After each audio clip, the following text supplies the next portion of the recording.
Hello. I don't hear you.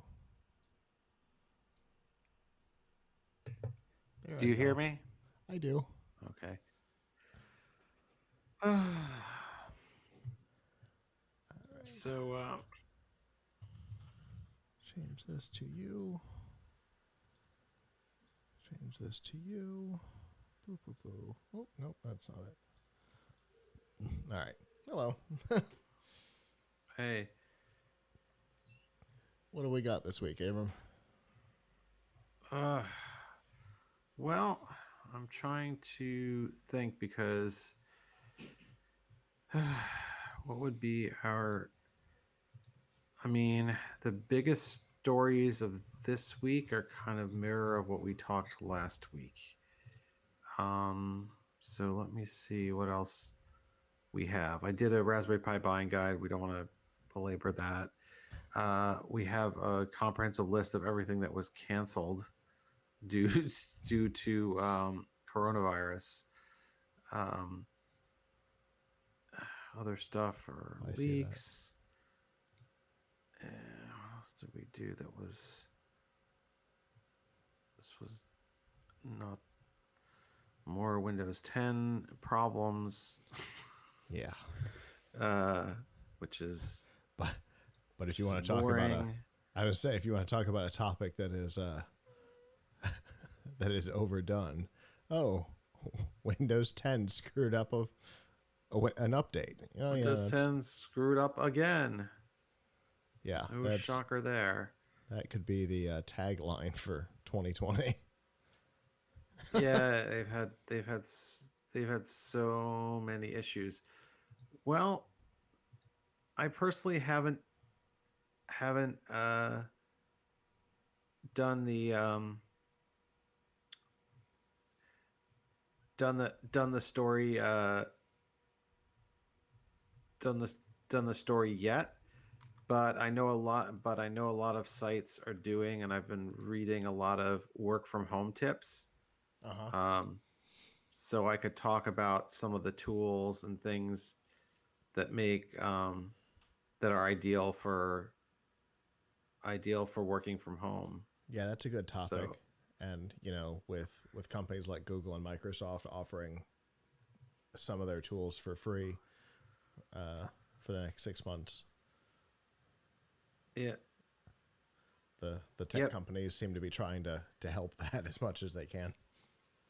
Which which yeah, flows into our internet topic, which is about the tech companies, the online retailers in particular, Amazon and eBay, doing things to fight the panic and to stop price gouging.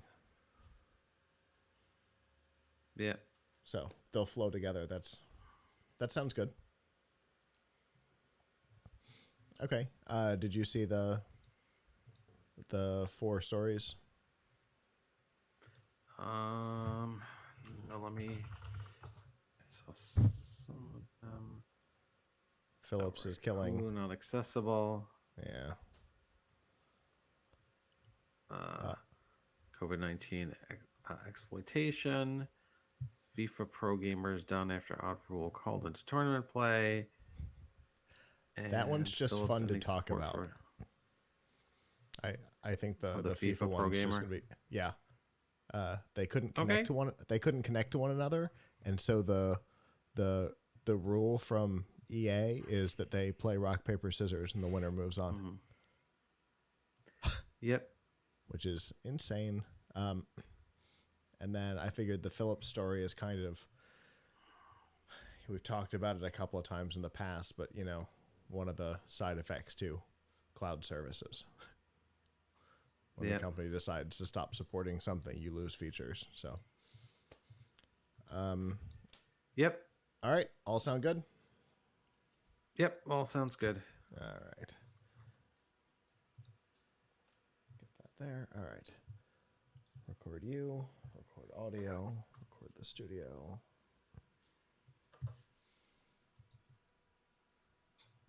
All right, here we go.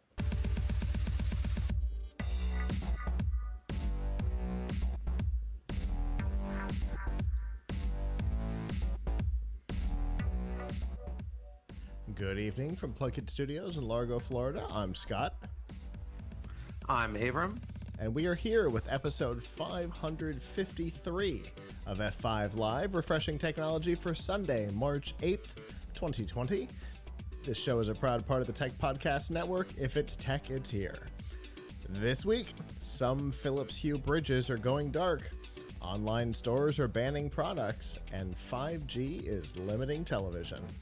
Wherever you are and however you're accessing our show, whether it be on social media, Facebook, Twitter, Instagram, or Snapchat, our live stream platforms, livestream.com, Mixer, Twitch, Periscope, YouTube, or Facebook, a podcatcher like Apple Podcasts, Google Podcasts, Spotify, TuneIn, or a myriad of other options, on the radio or on our website, plugitslive.com. Thank you for making us a part of your day.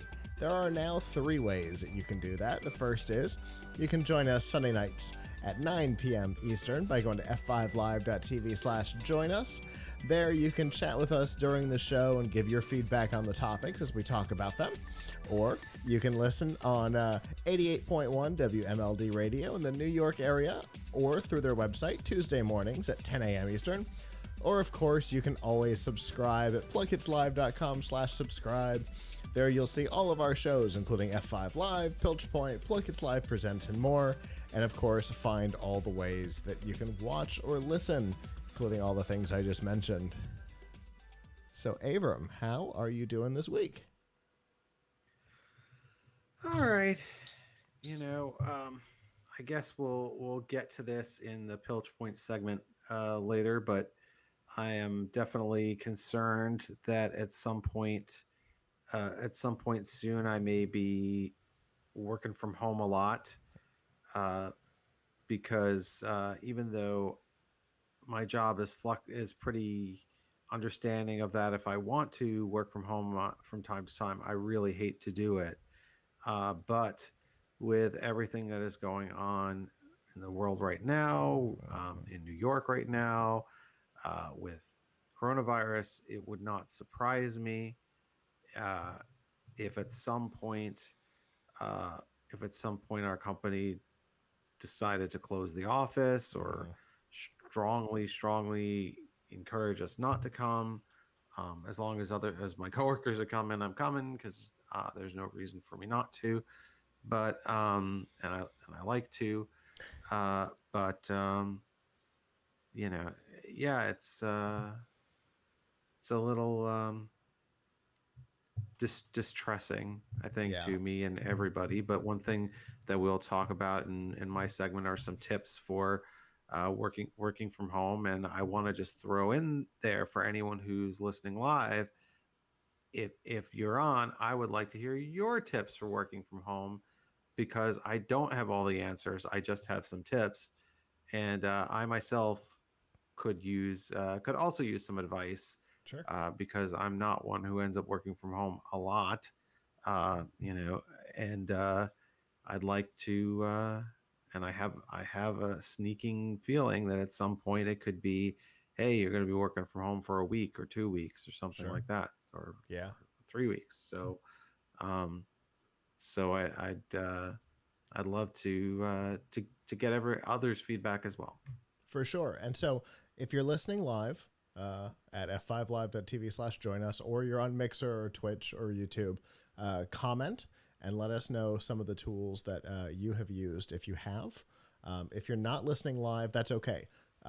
Find the Pilch Point on Facebook or find us on Twitter at PlugHitsLive and let us know some of the tools because you'll be helping us prepare for a possible, or in Abram's case, what sounds like a potential inevitability of ourselves working from home. Obviously, I kind of work by myself most of the time anyway, but I work with other people, and being able to communicate better is always a better thing. So definitely let us know about that. Sorry, I blanked for a second. Also, as a reminder, this weekend, this Friday, we will be at the Orlando FRC Regional. It is assuming it happens, because uh, we've been watching first competitions get delayed and canceled all over the world. Australia has postponed 2 of them. I think we've seen 6 so far in the U.S. get postponed or canceled in the case of First Tech Challenge. So hopefully we will be there Friday, and then we will be right back to normal Sunday night here on the show, which is a change for those of you who have been longtime listeners. Normally, when we do an away show for a weekend, we don't come back to the studio that same weekend, but things are changing because we have new distribution. We're on the radio. So our schedules have to change a little bit to accommodate that. And that's fine because, I think Abram and I at one point were taking so many weekends off, we were starting to miss each other. Last year we had one block where we had like 3 or 4 weekends in a row we were off for various reasons. Yeah, and yeah, that's we were really missing each other. So yeah, that's not good. So yeah, I mean it's important to be on. Obviously, you do the real work, setting up the studio. I just dial in. So uh, one of my work from home tips for myself will be clean up, and then that'll be my uh, contribution to a better looking show. oh, I remember. Do you remember when we first? I know this is a little off for a second, but do you remember when we first started doing video, and we just had that weird green thing behind us in Yeah. the studio? Oh, interestingly, the TV that's here, that if you're watching live, you can see it, that you're on is the same TV that you've been on since day one. Well, at least it's flat panel. It could be it's so long. It could have been CRT or something. It's it's not CRT, but it is definitely a bulb backlit. It is not LED backlit. It is still kind of heavy, but we've talked that there's a bit of a change coming to the studio in the near future, and I have a feeling that the screen might be seeing a replacement, but that's okay. Anyway, there's a lot to talk about this week, so let's get down to some news.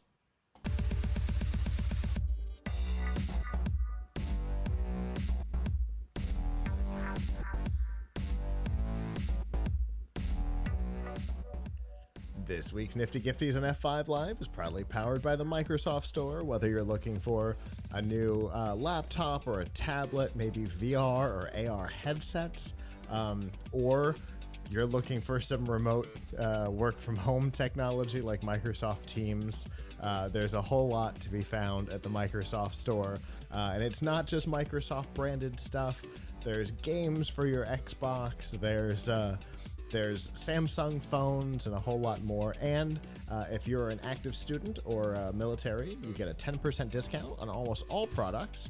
And you can find all of that by going to f5live.tv/Microsoft. So, we've talked in the past, oftentimes from the perspective of gaming, about the side effects of cloud services. I'll age this back many years now to when EA shut down Playfish, and a whole bunch of games went with it that people had put money and time into. That was kind of the beginning of, some real public annoyance with the concept. Since then, we've seen all kinds of things, from little investments like games through big investments like a smart thermostat. When Johnson Controls took a lot of the features out of their glass thermostat maybe 6 months ago, the things that people had bought the product for. And this week we've got another product that has announced an end of life, and that is the Philips Hue Bridge. Now, it's important to note that it's the round one, not the square one. It's the first generation from 2012.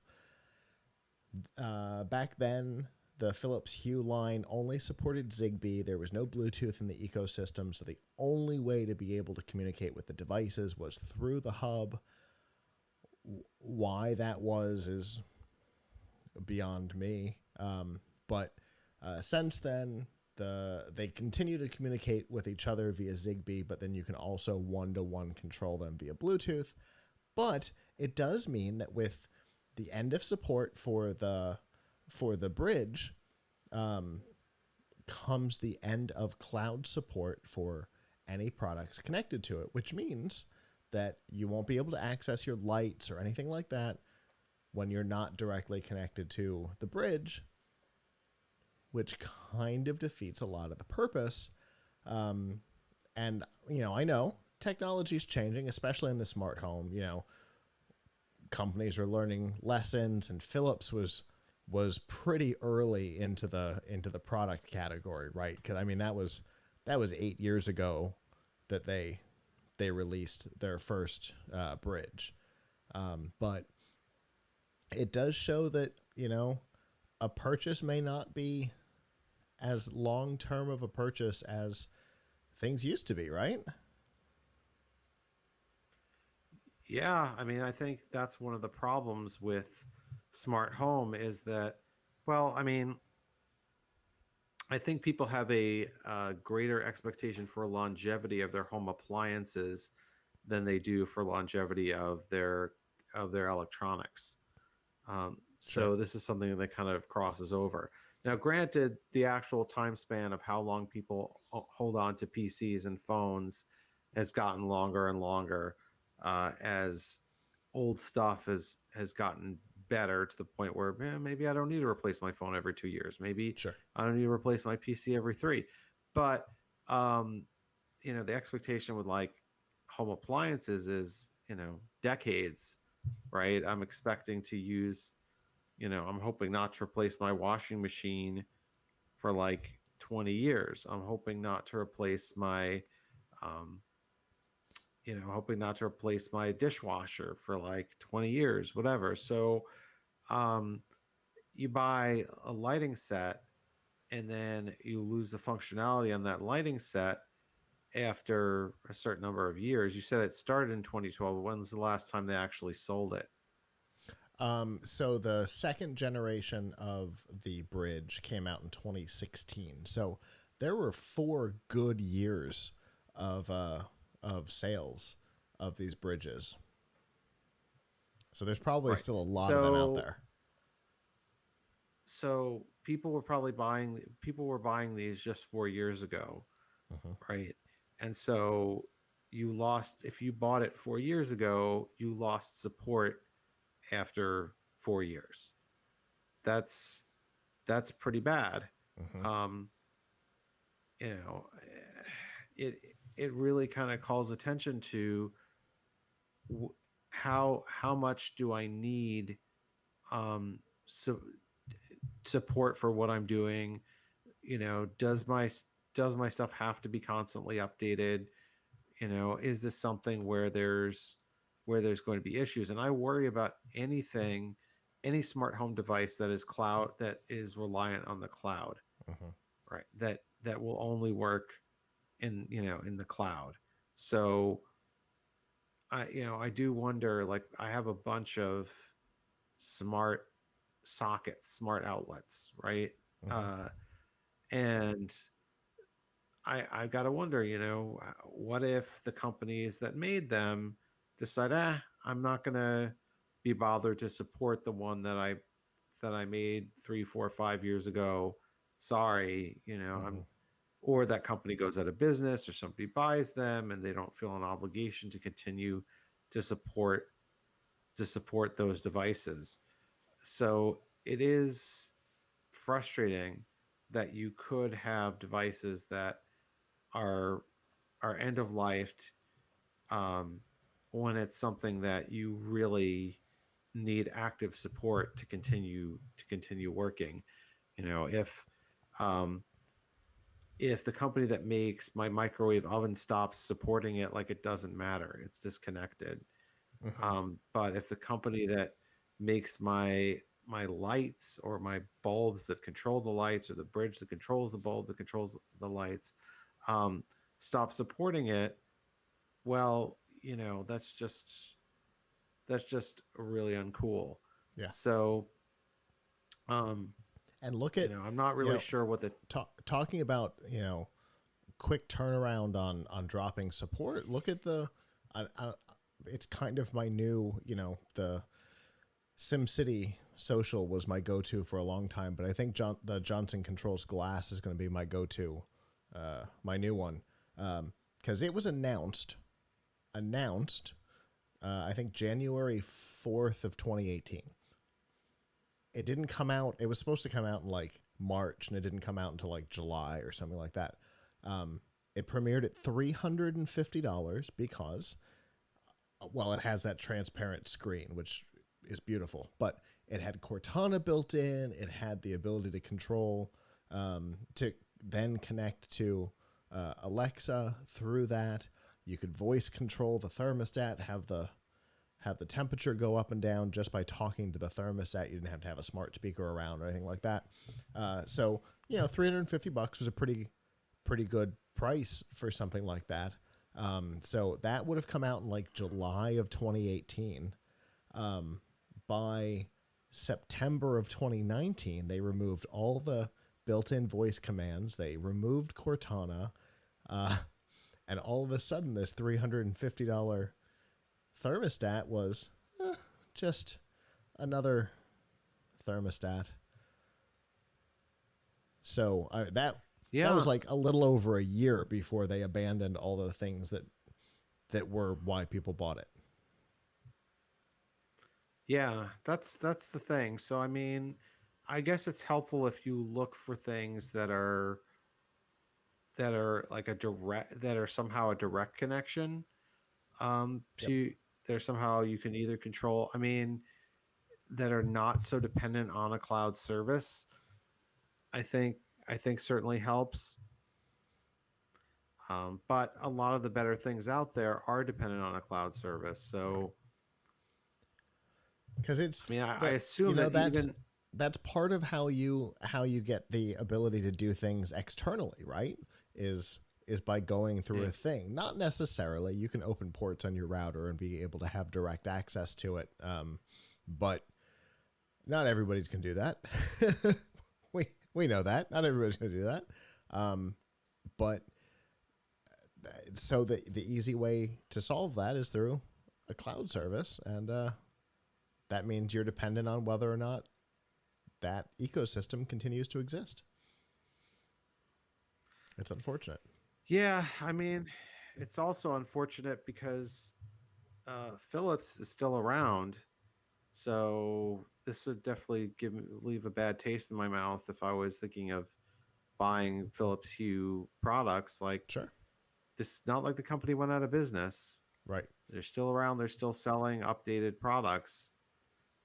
So they could have chosen to maintain the support and just chose not to. Yep. Exactly. And the company. Well, it's I. Philips Hue isn't made by Philips, and it's a licensed thing. But whatever. We'll continue. Uh, the company that manufactures the Philips Hue stuff said that the original device simply didn't have the resources needed for continued development or something like that. And I don't know what that means because the statement was very short. I don't know what resources means. Does that mean there's only 16 people still using it, or does that mean that uh, that the hardware isn't good enough to support whatever thing is coming in April? No idea. So that's annoying too, right? Because they could just leave it, right? And you get the features that you get, and then the new devices get new features. We see that all the time, right? Where older devices, Yeah. uh, with iPhones, great or Android phones, you don't get the new operating system, but your email doesn't stop working. Right. Yeah. I mean, this is sort of akin to Pebble, right? Like Hmm. you bought a Pebble smartwatch. I think they eventually came up with something where you could use it without the cloud support, Hmm. so it wasn't a total brick. But Yeah. And there were third party it's very projects. frustrating. There were third party projects that were working on making it so that you could use it third party. And maybe that's what we'll see with the bridge. Who knows? Maybe another company will come in and put something behind it. It would be far from the first time that we've seen a company abandon a piece of hardware, especially a smart home piece of hardware, where the open source or the third party community didn't go, oh, we can bring that back to Could life. We could even see it with games. could Amazon or Google step in? I mean, Could Amazon potentially, and potentially, but it would be a little. There'd be licensing and weird things because you're essentially gonna have to jailbreak the device. So the idea, you're gonna have to get around the built-in software. So it's more likely to be Hmm. some aftermarket type thing. But Oh, maybe we'll see. It it's not. It's because never easy for a user to do uh, to put aftermarket it firmware seems to on. me But that for a lot of people, Alexa, their Alexa speaker or their Google Assistant is the hub for their smartphone for their smart home. yeah, So, I mean, if you could control it, I think, if the cloud I service see. isn't working, but you can still control it via your smart speaker, then Yeah, you pretty much have what you need, right? true, and that's an important aspect of it. Is that the when you're internal to your network uh, through the through the phone app, because the version 1 and the version 2 devices have different apps, which brings me back to there's already two versions of the software. But you'll be able to open the V1 software and still be able to control it from your phone internally. You just won't be able to do it externally unless you have a VPN back to your home, but that's a whole different beast of a thing. And Right. the way Google and Alexa things work is they tend to make the calls to a server. There might be a way to get around it if the thing reported as a server. It's an interesting idea. It's Yeah. definitely worth looking into. But it's it's something that we see again. The Johnson Controls thing was such a big product, and it never went anywhere. And this was a huge thing. They were the Philips Hue was kind of the originator of consumer LED bulbs, especially for multicolor, and for the control units to start going away. My guess is a lot of people are just going to upgrade to a V2, but then you've also got that whole maybe I don't want to.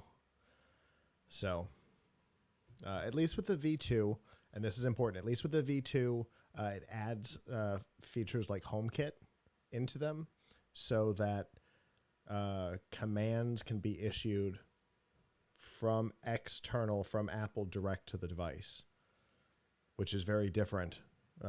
So even if they stop supporting this one in the future, some stuff, Siri control and stuff like that will continue to work. So the V2 has a little bit more longevity than the V1. The V1 was out before any of these things existed, so it's not a surprise that it missed the majority of the technology. So it's unfortunate, but it's kind of the industry we live in.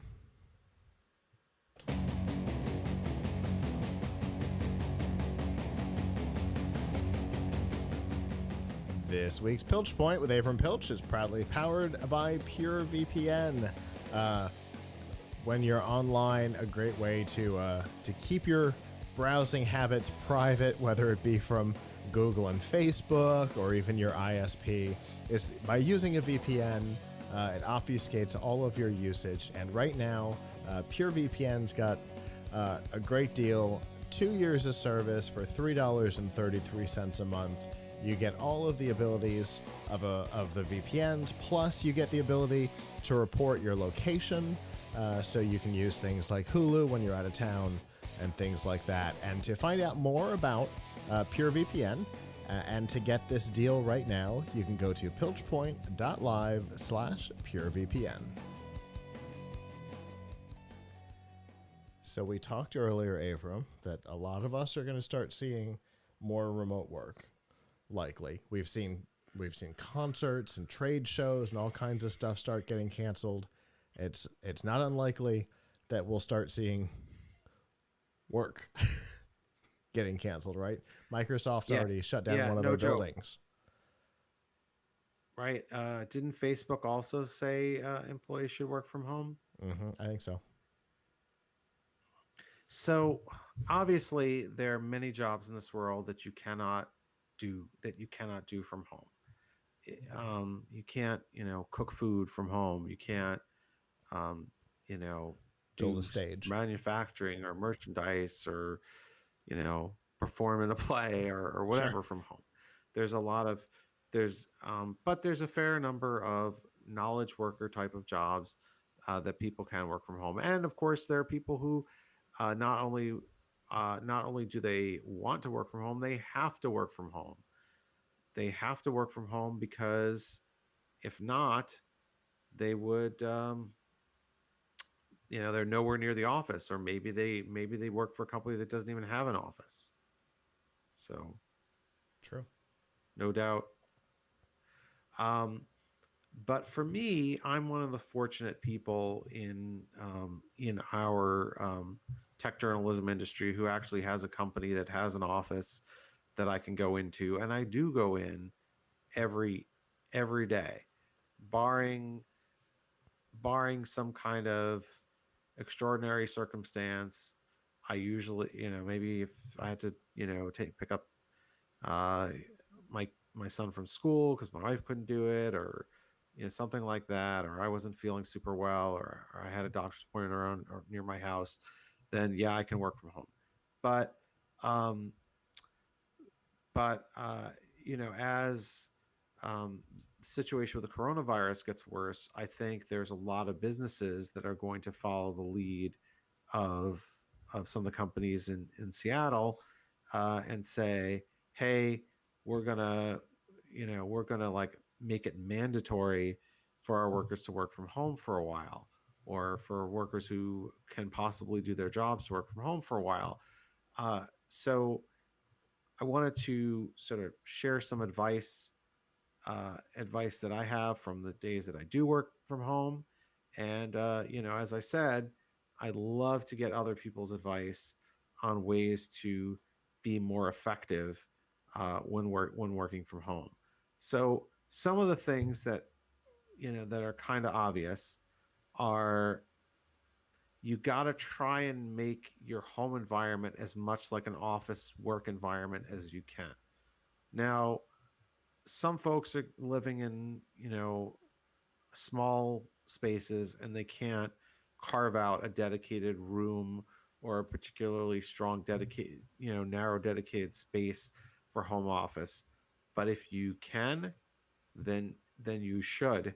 And if that space is maybe, a corner in your living room or something like that, then that's what it's got to be.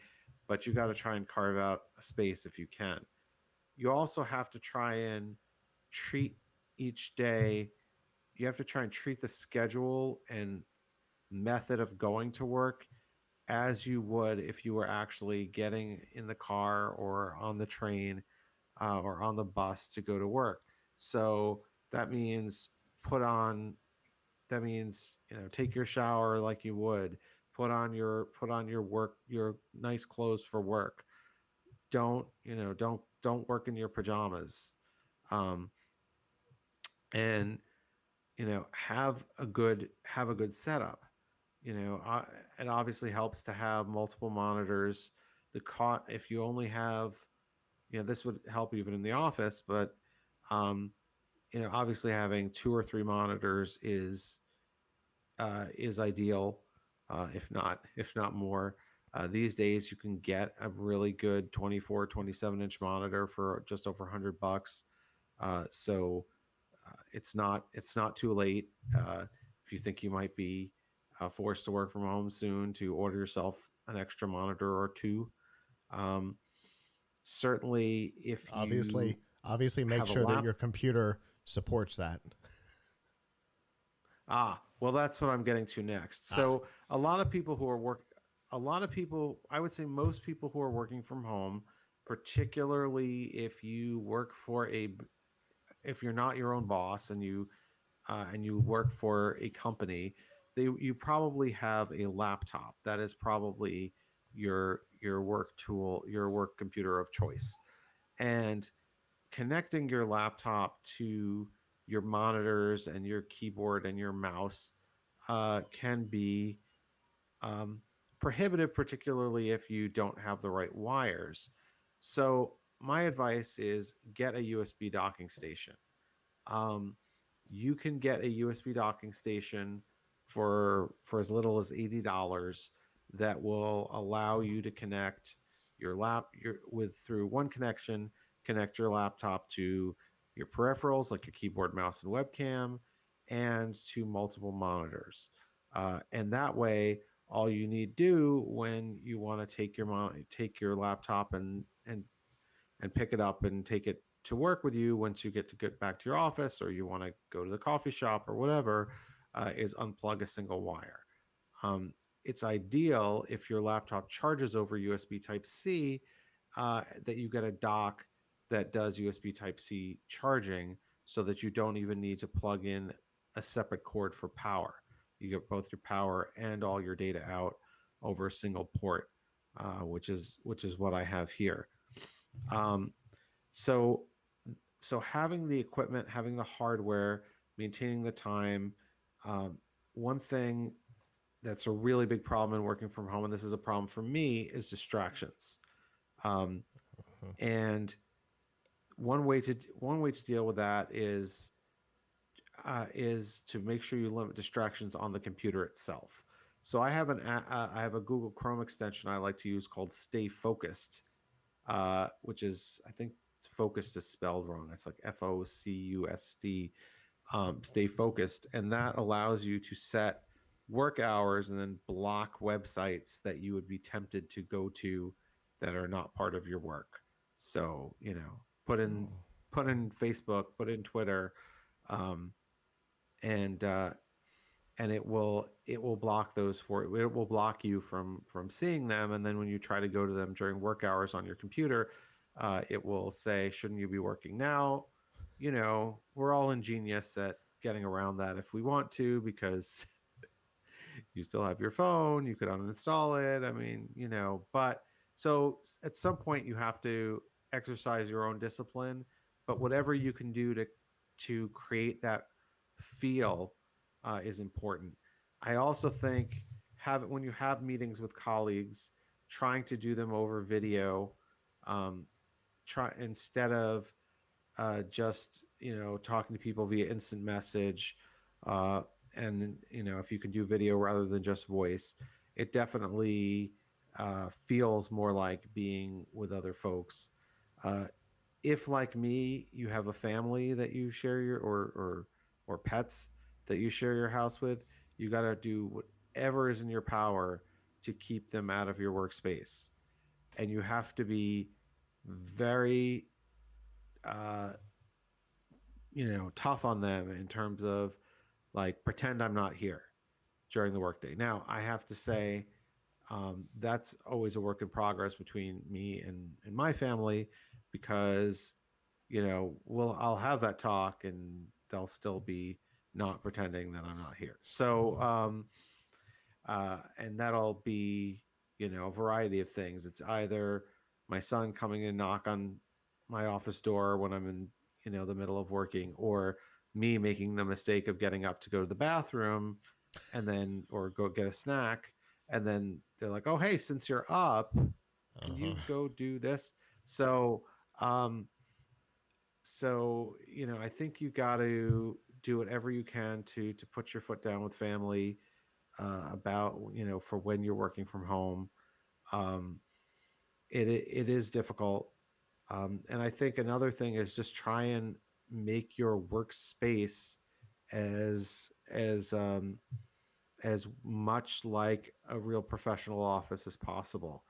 If you can get a work style, a chair, a professional office chair, desk, you know, try to, you know, clean it up if you can so it looks more like you've come to a professional place.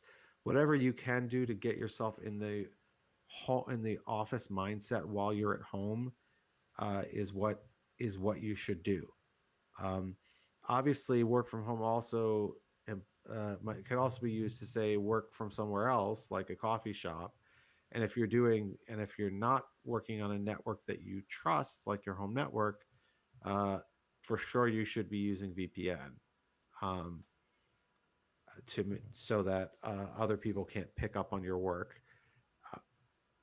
You know, hacking into the Wi-Fi. So those are just a few tips that I have for working from home. I think really the key is, and at least this is a key for me, do whatever you can to minimize distractions and to make it feel more like you're in the office. Uh, you know, by modifying your environment, modifying yourself, putting on the clothes, and you know, trying whatever you can do to to prevent distraction.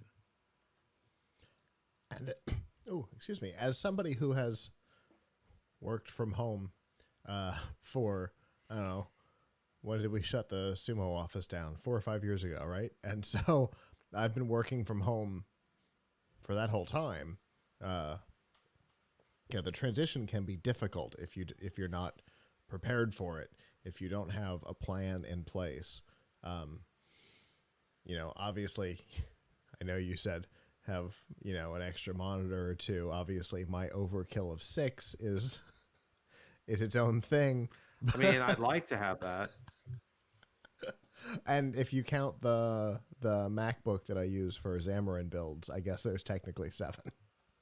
Uh, it is a bit of a crazy setup, but development sometimes requires that, because that feeling that you're working with somebody, right? For years I have one screen that has been just for my business partner Mark. He and I would be on Skype together basically all day as if we were sitting next to each other in the office, and so one screen was just Mark, and even if we What? didn't So talk to each that's other, very interesting. even if we didn't talk to each other for most of the day, we were there. We had the connection open anyway, as if he was sitting at the desk next to me, which was the situation. We worked together for when did we start sumo? 2008, I think. So, you know, worked together for 12 years, 6 years at that point, 7 years at that point. You get used to being able to just lean over and go, hey, what does this look like? And so we tried to keep that, and that helped. Oh, that helped a lot. That's see, I've thought it's funny you mentioned that because I've talked about that a lot, at work at the office where I'm very fortunate that we have, um, you know, for Tom's Hardware we have maybe half of our staff is in the New York office with me, and then Uh half huh. Yeah. are remote and work out of their homes. And we've talked a lot about the people who are working out of their homes. Uh, what are they missing?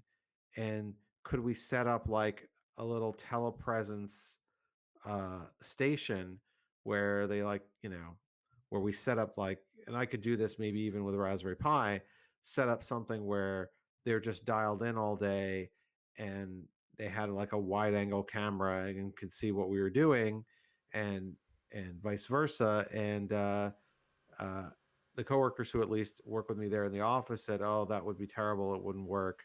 It wouldn't work very well. They will want their privacy. Not that the people who remote people and we got to the point of actually discussing whether they would be willing to do it. Um, you know, they want their privacy, It'll be annoying for them to hear all of the noise that's in this office. So how did you deal with that? Each of us were working from home. It was just one on one, so there wasn't any background. There wasn't any, and we've both got dedicated space for I've got a whole office set up. Obviously, you don't have a rig with 7 screens just willy nilly. um, so, and Mark has that same home setup that's just workspace. Because when you do it full time, uh, having a place that you can walk out of and close the door at the end of the day signifies that the workday is over. Um, Yeah, which that's a which is big part of important it was too. Is important for me. yeah, it's important to have that space because then you also know when you're leaving that space. Right. So your day can end. Your work day can end. There's no mix of what is home and what is work. You have that ability to say work is done, close the door. And that was important for us. And so, when we're in our offices and, you know, the day begins, we have our morning meeting, then we jump on Skype together. We haven't in a little while cuz he changed jobs. But uh you know, have our morning meeting, jump on Skype, work together until the day was over, and then see ya, end Skype. I imagine that there is a log somewhere in Microsoft of the bizarreness that was, 55 hours a week of Mark and I with an open Skype connection. But I imagine they're aware of us because it's got to be a weird situation. But it worked for us. If you don't have that totally dedicated environment, it might be a problem. But having totally being dedicated space, there wasn't a privacy issue because the only thing that was happening in that space was us working. So Right. I mean, and that's what I would kind of figure. But um, all I can say is I've really often admired, and these things cost like thousands and thousands of dollars and probably don't really make sense for what I would want to do. But telepresence robots, when people get a telepresence robot and they literally have like a little robot that can have their face on it and roll around the office, um, and if I'm not there, and that's why I hate. That's the reason the most why I hate working from home is not just the distractions, but um, I feel like I'm missing something really important when mm-hmm. that might be going on there. Now, I won't feel quite the same if we're all working from home because Sure. then we're all in the same boat. But if you could have a telepresence robot, that would be cool. But I think obviously that doesn't scale. You're not going to put a robot in Mark's house to sit next to him. Oh, that would be amazing though. I'm not gonna lie, I kind of love that idea. Although, did you ever see? And I'll leave it at this because I know we got other stuff to talk about. But did you ever see the movie Surrogates with Bruce Willis? I don't I don't think so. Not not a good film, but this whole situation with the coronavirus made me think about it. Uh, it's the near future, and nobody leaves the house because they consider going out of the house too dangerous, not because of a virus or whatever. Just people have gotten the impression going out of the house is dangerous. So everybody has robots that look like them that they control, that they sit in like this thing that looks like a coffin that's like a VR, and they just control their robot. Their robot goes to work, their robot like sits next to people, whatever, and they're remote controlling the very human looking robot all day long. Oh, I'm reading the synopsis on IMDb right now. Yes. Well, I'm as a lifestyle, it's probably not cool, but as remote work, it would be awesome. Um, Okay. Yeah, it's definitely an interesting idea, and we see the telepresence robots and things like that at CES every year. Some of them big and elaborate, and some of them are iPads on a stick. But we've seen a whole variety of them. I remember distinctly Nick doing an interview, I don't know, 5 or 6 years ago with, I think it was a woman, and he did it through the telepresence robot, which was a tremendous amount of fun. But we don't see them out in the wild very often, although they're starting to become mainstream enough that there's a Bob's Burgers episode about it. So I mean, the concept is a little more mainstream today than it was, 6 years ago, 8 years ago when we did that interview. But well, definitely appreciate it. And as somebody, like I said, who's done this for the last 5 or 6 years, there's definitely things, and those are all the things that I did when I got started to try and avoid the slump of, well, I'm at home, I guess I could also be doing laundry. No, don't fall into that trap. You are at work. So like Abram said, the less distractions, the more like you can feel like you're in an office, the better. So I definitely appreciate that, and I know anybody who's about to be working from home will appreciate it as well, Abram. And are we gonna have content on this?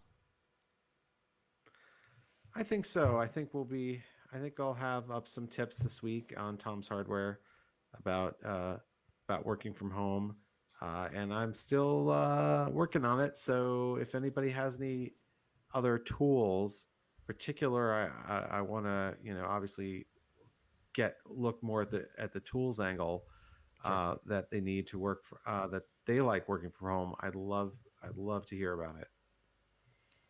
For sure. So if you have suggestions, if you're watching live, let us know. If you're not, either find us on Facebook at Pilch Point or tweet at Pluckets Live with your ideas, and we will make sure that they get incorporated. And as always, Abram, thank you, and I look forward to what we talk about next.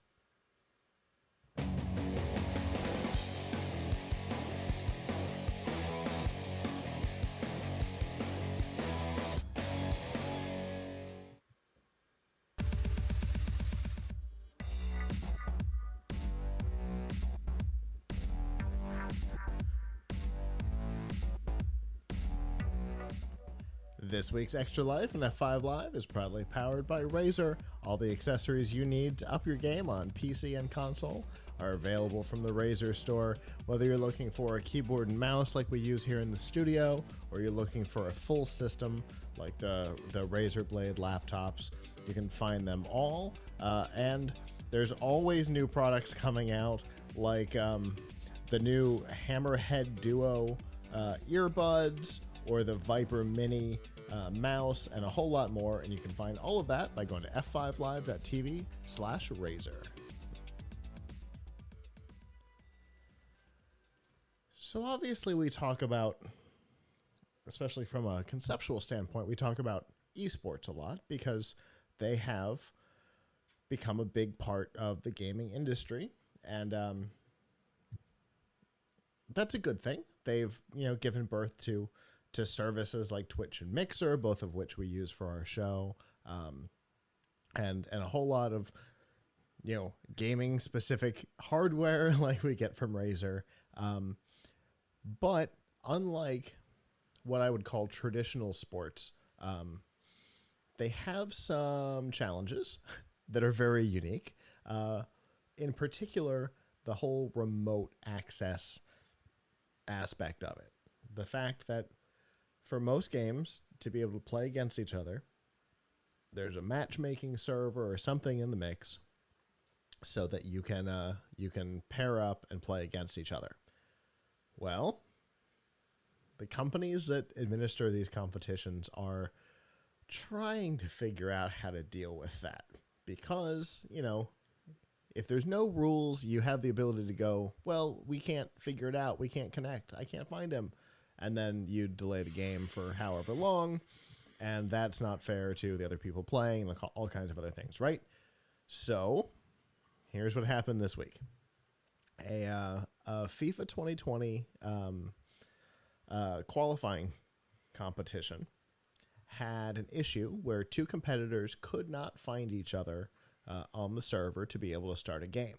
Now, if it was Avram and I just going to play a game of FIFA 2020, it's unfortunate, but it is what it is.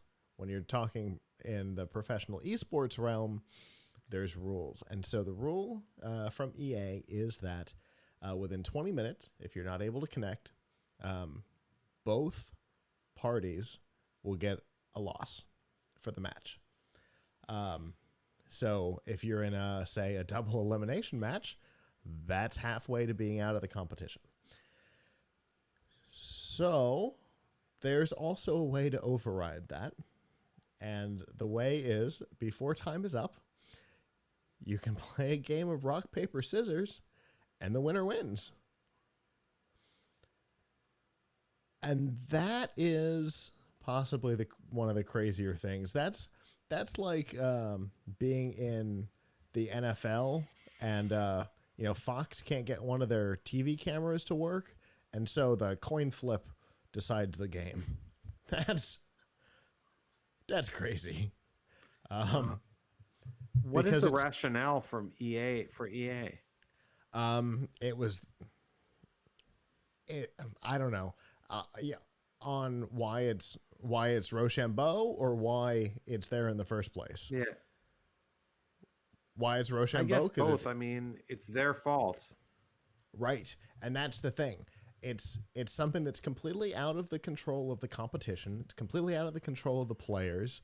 It's completely out of the control of the tournament runners. And so, that's why my NFL analogy isn't, that one of the team's headsets isn't working, because that's an internal thing. Fox's camera doesn't work. Oh, well, I guess we're just going to have to flip a coin. Why Rochambeau? It's easy to administer. It's quick. It usually doesn't take more than 2 or 3 tries for somebody to win. But why? I mean, I understand why you've got to have a thing in place, right? So that it's not 2 people trying to delay the game. But I don't know.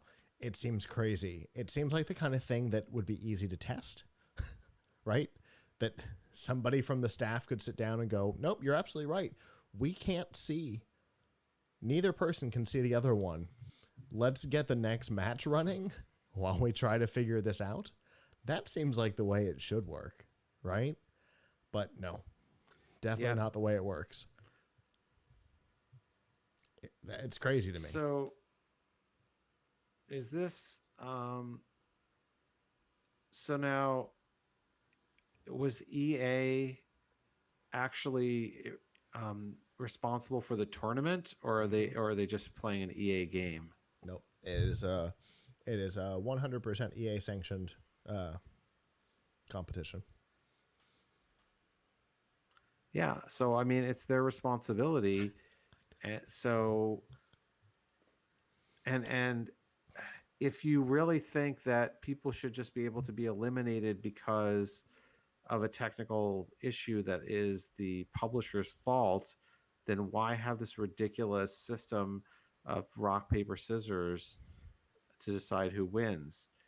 In that case, then they should both lose, but really they shouldn't be able to do this. Like, EA should solve the problem. But if it's taking 20 minutes, what shouldn't tech support have been involved before then? You would think. The details of the situation are still pretty vague, because the information on what happened is coming mostly from the player who lost the rock, paper, scissors. Right. And he basically said he's done with the game. Now, whether or not that will stick is, another thing. In the moment you can get mad and want to break something, but 2 days later you're like, all right, yeah, that sucked, let's move on. But he was mad enough that his exact words were "I am done," and he tagged EA, uh, and both the EA Sports FIFA account and the EA FIFA Direct account, and told them, "I'm out." That's that's not a good thing for esports as they're trying to build their reputation. It's not good for EA as they're trying to hold on to whatever little reputation they've got left, with FIFA kind of being the only game that people aren't constantly mad at this point. Um, and here we have them screwing up over there too. So it's not good for anybody. Hopefully, uh, a better a better process can be put into place, right? Because again, we're still in the birth years of this stuff, right? It's yes, professional gaming's been around for a couple of decades, but not like the last couple of years. We're really in the birth phase of an actual economy of esports, and so everybody's just trying to figure it out. In the old days, if you were playing, Warcraft 2, you didn't have any of this because it was all local matchmaking. But trying to deal with a thing where you're connecting out again, back to the benefits of the cloud, right? You're connecting outside of your controlled environment. Now you've got all kinds of weird overhead over top of it, and they're just trying to figure it out. They haven't. Obviously, they haven't, and I think that's the important takeaway here. They haven't figured out how to do it right. I don't think they ever thought this was going to have to come into play in all reality, and yet here we are. So hopefully they'll come up with something better for next time around, because that sucks.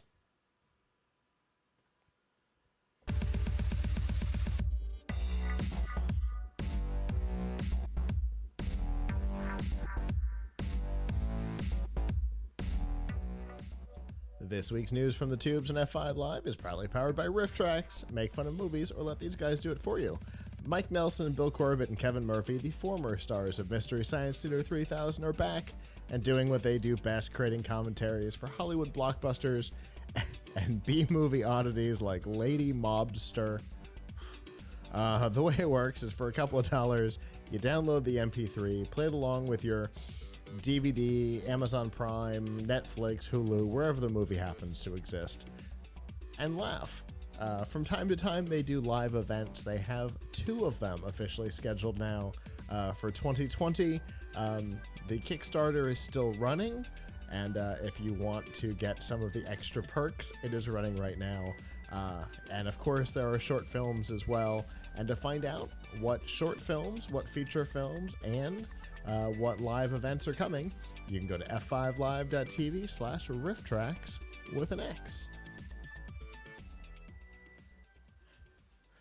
So we talked about the coronavirus in the Pilch Point. We talked about, that a lot of people are going to potentially be working from home. We already see Microsoft. We've seen, I think, Facebook. Google has, I think, one of their offices where they're encouraging the hourly workers not to come in.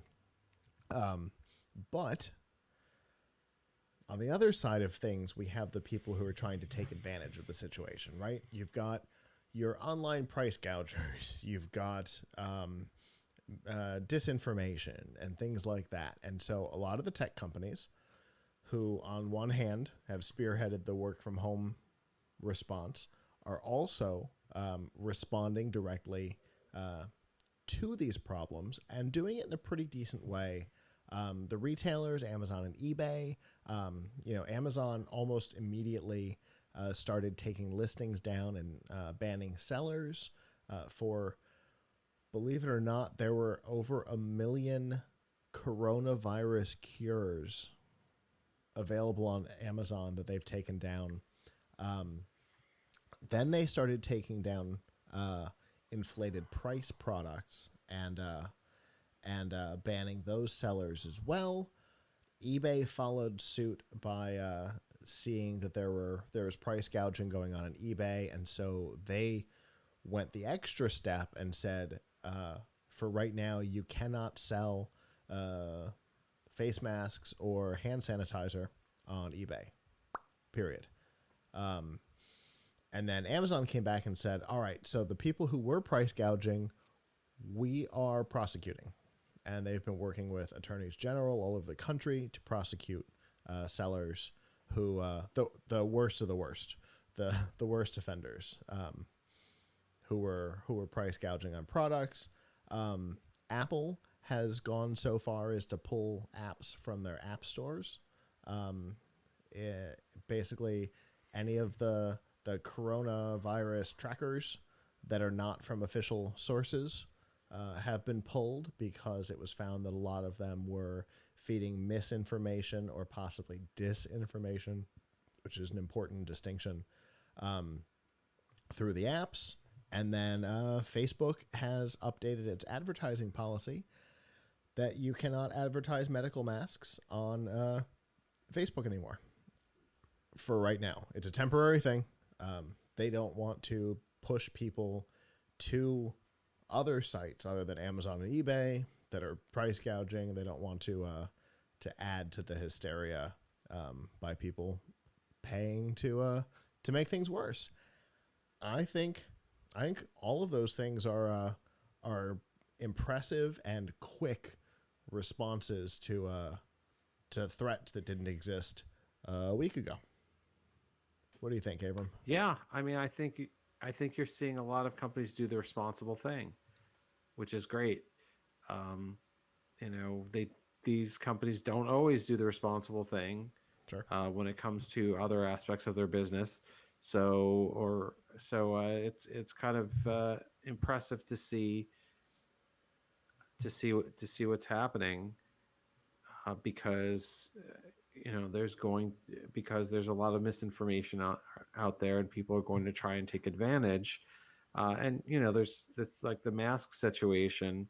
I mean I keep reading things that say masks don't the only reason to have a mask is if you're sick Mm-hmm. and you want to and it may help you avoid spreading it is help you save somebody else, but um, you know, I'm seeing in New And York a ton of people wearing masks. May is an important aspect of it because the masks that actually do something are essentially uh, you're taught as part of your medical training how to wear them because they're not Right, easy. They you have to right, fit them just right to your cheekbones, and like you don't just like put it on like you see on ER or something. You're like, oh, yep, mask is on, let's go. It's a process of making sure that everything fits just right, and um, you and I don't have that training. Even if we had the right masks, we're not going to be right, able to wear them, right? right. Uh, but you know, it's weird because you have a lot of there's a lot of you know if you think that just a few lone individuals who have that belief, no, I mean I think so. I was reading this week, and it was really quite illuminating and kind of frightening. Um, an account from a company that is located in Shenzhen, China. Okay. And this was for like a Kickstarter. And they were trying to explain this company is coming out with like a speaker that teaches you Chinese or something. Okay. And they were trying to explain why the launch is delayed. And normally with Kickstarter, people don't explain or they come up with really lame excuses why their product's delayed. But in this case, the person running it wrote like a really long explanation of everything that is going on in that area, which, by the way, is not the quarantine Right. area. That's Wuhan. So um, he one of the things that he said was that like if you aren't if you're out in public not wearing a mask, you could get a fine. Mm-hmm. So I find that weird because we were just talking about how they're not that helpful, if at all.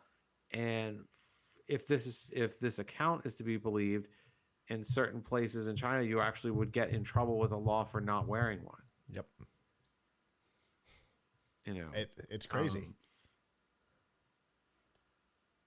Yeah, you know, it's I absolutely mean, crazy. by the same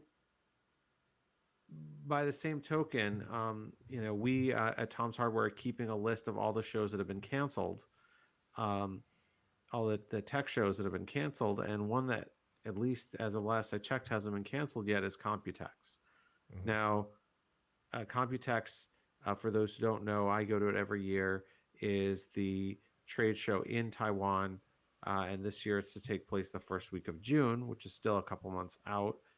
But uh, Titra, the organization that runs the show, put out a very, um, I don't know, odd, disturbing statement, uh, I think 2 weeks ago, saying right now the show is still on, but we will expect everybody to wear masks, and and we expect you to take your temperature or have your temperature taken, which suggests that they might actually have somebody at the hall just going around taking people's temperatures.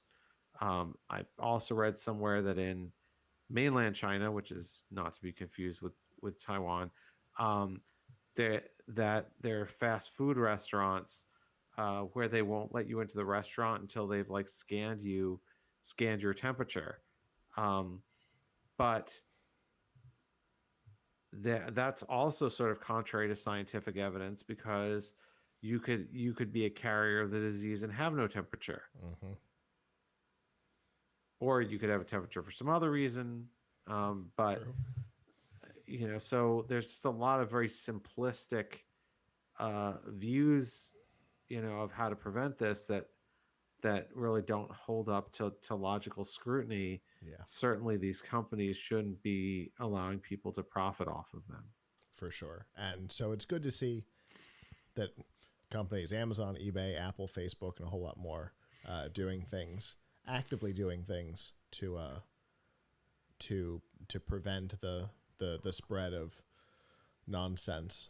Uh, I wish, honestly, and I wish Google would follow Facebook's example here, because I cannot tell you, since I wrote this article, how many other tech publications I've been to that use Google Ads that I have seen uh, face mask ads through Google today. It's been absolutely insane, because it's picking up on the things that I was writing. But I would very much like Google to follow suit, because it's not better.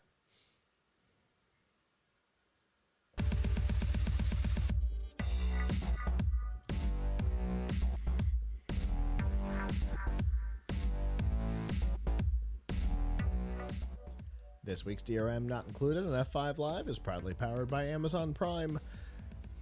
If you've got a subscription, you know you get free shipping, sometimes same day, depending on what you're ordering. But you may not know that you get things like free music with Amazon Prime Music, or free TV, movies, documentaries with Amazon Prime Video, and of course, free games with Twitch Prime. In addition, you also get a free subscription on Twitch every month that you can use to help support the content creator of your choice. You could subscribe to Plug Hits Live and help us out, or anybody else that you watch on a regular basis. And if you're not a subscriber, we've got a 30-day free trial, plus links to find all of these features and a whole lot more, all by going to f5live.tv/prime.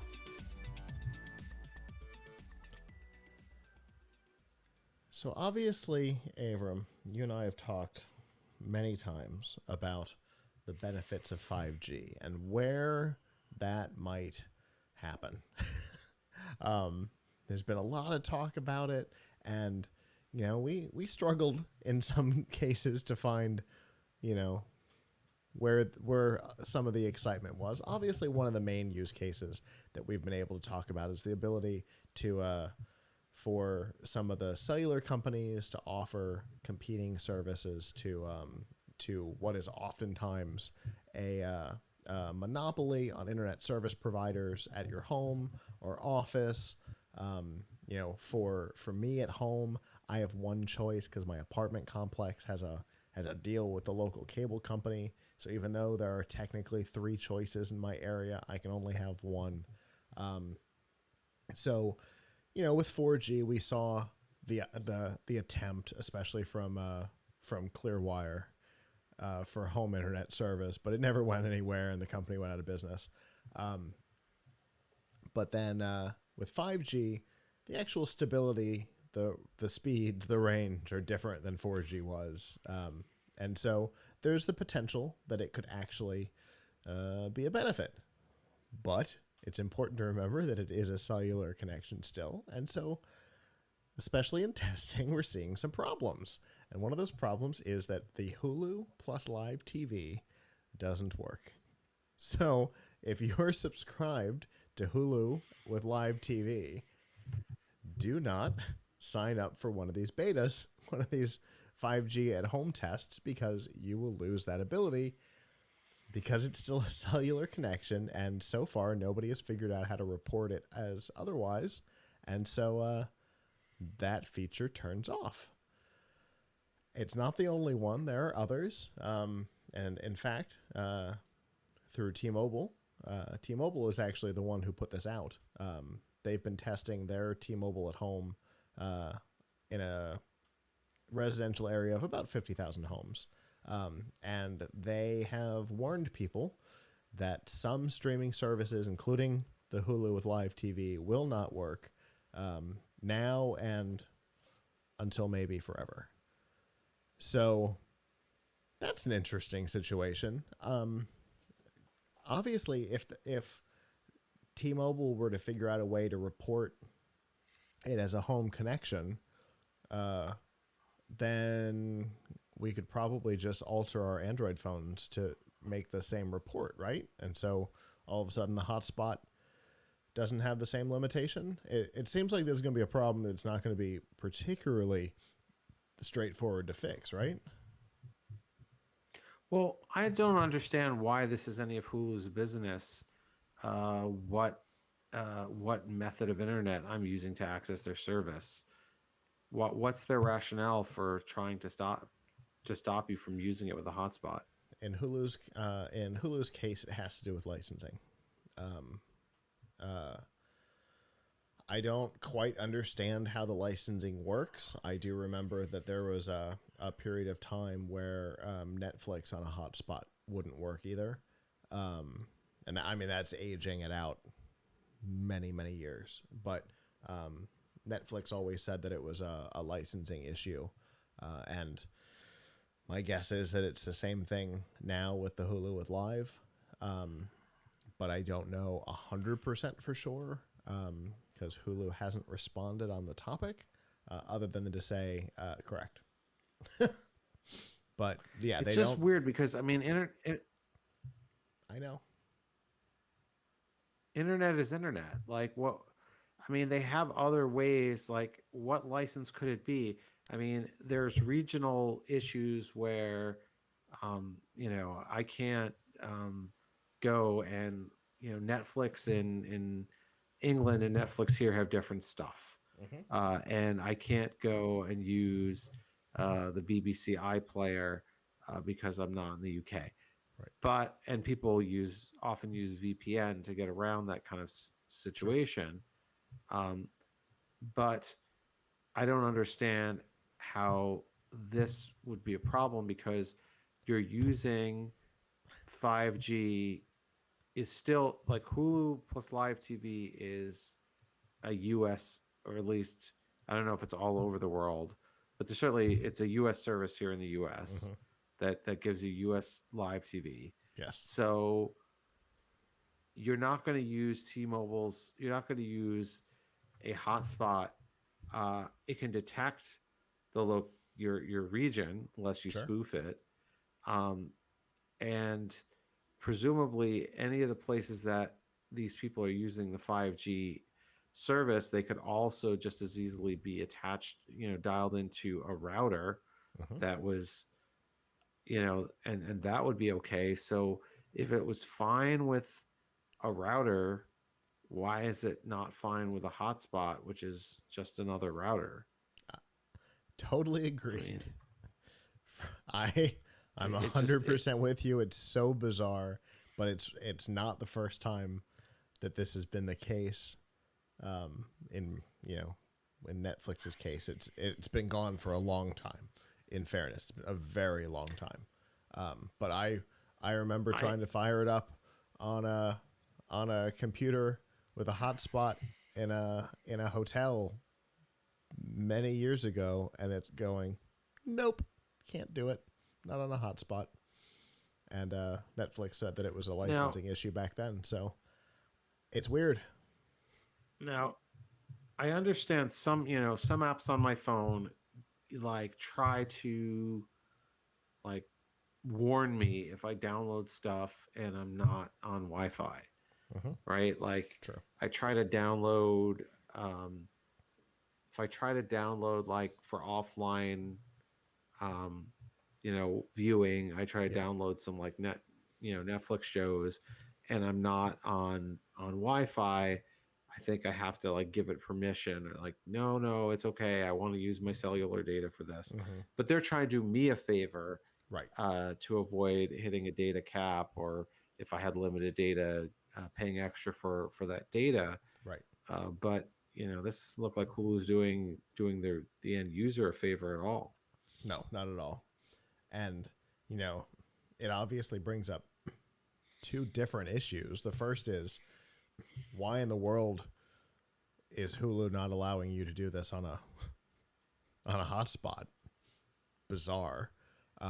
Possibly licensing, possibly heavy-handedness. I don't know because they haven't said why, but it is strange. And then it also brings up, the possibility that Hulu is not the only service that's doing this. There might be other things that are non-Wi-Fi or hotspot, and if you go with a service like this, you might encounter additional issues unless there's a way to make the router report as a home device, and then once you do that, anything that exists is spoofable. I think we all know that, and so we could end up So just spoofing it. yeah, I don't know. look, I'm sure there's a workaround for this. For one, VPN would probably be a workaround for it. Mm-hmm. I assume that VPN they can't tell what type of connection Probably. you have. Yeah, probably. So VPN would be one workaround, but you'd have to have the VPN if you were using this with like a set top box. Right. I mean, doing it on a PC or a phone or a tablet, you could use VPN and that would be your workaround. Although, if you want, you know, unlimited data and a really good quality VPN, then you're going to have to pay for it. That's Right. additional money that you're spending to get this service that you're already paying for. Mm-hmm. Um, but And not a small amount. that's Hulu with live TV is not inexpensive. I think it starts at 45. right. I I do really wonder how they're even getting that data. Um, because I don't think it's in your user. I don't think it's in your browser user agent string. Uh-uh. So are they getting it from your IP or something? Um, I believe that it. I believe that it's reported actually, as part of the handshake. I'm not positive on that, but I think that it is. Hmm. It's not ever been And anything I I've mean, cared about, but I think it is. yeah, I'm sure that there is a workaround for this. And they'll figure it out. The But of service is still in course, beta. Um, but I mean, I'm sure there's a workaround for people who have it now and Yeah. want to find their or just have a 5G or 4G hotspot and want to use it that do what Hulu doesn't want them to do. I'm sure there's a workaround a VPN would almost certainly solve the problem. But Hmm. um, you know, you overall, this is just a really poor policy to have. Agreed. Agreed. And hopefully, you know, as the idea of home and mobile internet, that line blurs more and more. Like I said, Clearwire tried to blur it a number of years ago, but it didn't very much. 5G is going to have that ability to blur it a lot more, and as that comes around, maybe we'll see some of these things start to fall away. But for right now, it is what it is, I guess. And that is our show. Thank you to those of you who joined us live. If you didn't and would like to in the future, Sunday nights, 9 p.m. Eastern, you can go to f5live.tv/join us. And there you can listen live, you can watch live, you can chat with us in the studio, give us your feedback on the topics. For example, letting us know if you have any ideas on what could make working from home an easier process for you. You could let us know that. If you listened live and would like to subscribe for the future, or you would just like to subscribe, you can go to plugkitslive.com/subscribe and find all the ways to do that. You can also find all of our social media from there. And we'd, again, love to hear what you have to say about suggestions on working from home. So definitely let us know that. A reminder that this Friday, we will be at the Orlando First Robotics Competition Regional, broadcasting live from there. Then Sunday night, we'll be back in the studio like normal, doing our show. And so if you can join us Friday, we would love it. That same link will get you there. And so I guess with that, on behalf of the staff that's not here, I'm Scott. I'm Abram. And we will see you guys back next time. Ciao.